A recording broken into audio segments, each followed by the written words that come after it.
خدا میگوید که یستغفر للمرأة المطیعة لزوجها.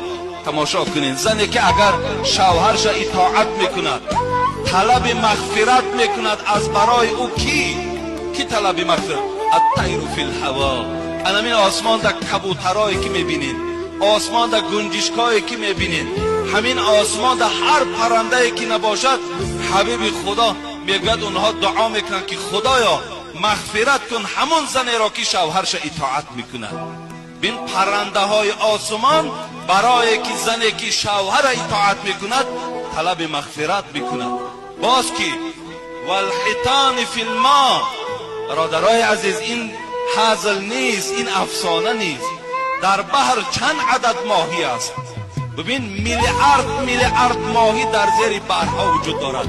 حبیب خدا گفت همه ماهی ها در دعاشون دعا میکنه در حق زنی که اطاعت کننده شوهر است. میگه خدایا مغفرتش کن.